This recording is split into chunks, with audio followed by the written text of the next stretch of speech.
aqui pensando que eu vou gravar esse vídeo, que é algo que tá queimando aqui na minha cabeça, mas que ele pode se tornar a mesma questão que é a questão que eu gostaria de colocar, sabe?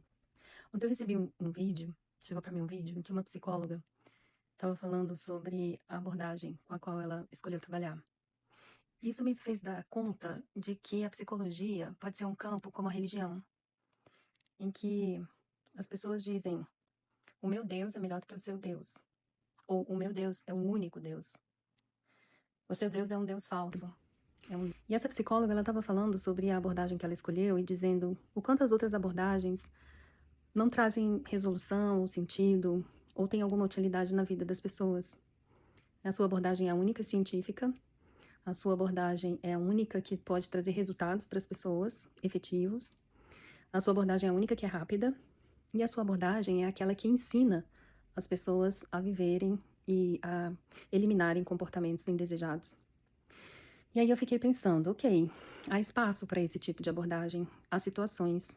Eu mesma não sou uma seguidora dessa abordagem, uma praticante dessa abordagem, mas em alguns momentos eu me percebo dando dicas, dando sugestões, compartilhando experiências até de outras pessoas, sem identificá-las, obviamente. E isso fazendo alguma diferença, mas no próprio processo da pessoa que já está sendo realizado. E aí eu fiquei me perguntando como que uma abordagem pode se dizer assim, tão superior às outras, desqualificando todas as possibilidades e ignorando um aspecto da nossa humanidade, que é a questão do inconsciente. E eu vou citar um exemplo até que ela trouxe.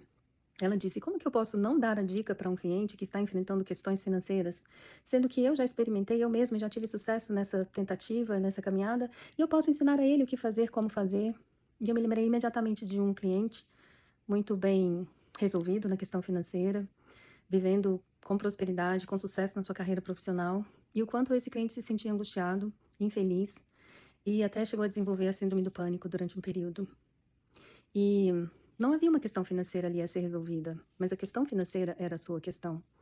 Até que esse cliente pôde perceber que inconscientemente ele se sentia culpado, porque ele foi o único de 7 filhos que se deu bem na vida.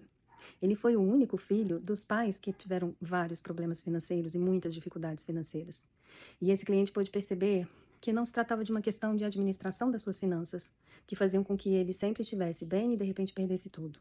Ou que fizessem com que ele estivesse muito bem financeiramente, mas isso não trouxesse para ele paz ou tranquilidade. Até que ele percebeu que ele se sentia culpado em relação aos irmãos, em dívida em relação aos seus pais, que não puderam ter as mesmas oportunidades e os mesmos benefícios de uma vida financeira tranquila e até abundante. Então, imagine que você possa considerar que o sujeito que está na sua frente, tudo que ele precisa é de regras, é de ensinamentos, é de orientações, como se o psicólogo que estivesse na frente dele fosse o sujeito suposto saber, de Foucault. E então eu estou colocando aqui essa reflexão para a gente pensar. E esse é o risco desse vídeo se transformar naquilo que eu estou dizendo, como se eu tivesse absolutamente certa, em oposição a essa psicóloga. Mas eu queria trazer isso, porque o importante e o rico na clínica é o equilíbrio.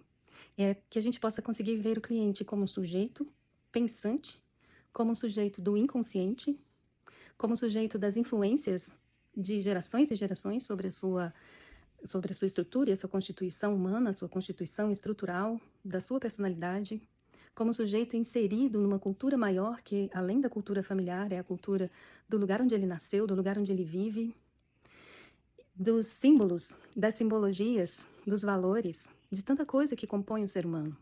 E eu ainda vou além, porque a minha formação que eu busquei foi sempre para ver o ser humano como um possível ser transcendente, e não apenas aquele que segue regras, que segue padrões, que segue normas, que segue dicas, que segue estruturas, embora elas também sejam importantes em alguns momentos da vida. E nós não podemos também dizer que isso é descartável. Mas eu acho que o que a gente precisa é o equilíbrio, porque o ser humano não é só o seu esquema racional, ele não é só a sua inteligência racional. Existe uma inteligência interior e uma sabedoria interior que não é considerada pelo sujeito que está ali na clínica. E é exatamente porque ele desconsidera essa inteligência, essa sabedoria interna, essa possibilidade de autoconhecimento e, através do autoconhecimento, a realização daquilo que ele deseja em termos de ser e de estar no mundo, é que eu acho que a gente precisa sair do campo da colocação daquilo que é superior em relação àquilo que é inferior, daquilo que é mais útil em relação àquilo que é inútil. Não se trata de utilidade, se trata de uma transformação daquilo que eu sou em algo que pode ser exatamente o que eu sou e desconheço, e que pode ser ainda mais do que aquilo que eu já conheço. É isso. Espero que eu não tenha cometido o mesmo erro. Mas equilíbrio, acho que tá no meio, né? Talvez equilíbrio seja exatamente o que a gente esteja precisando. É isso. Beijos.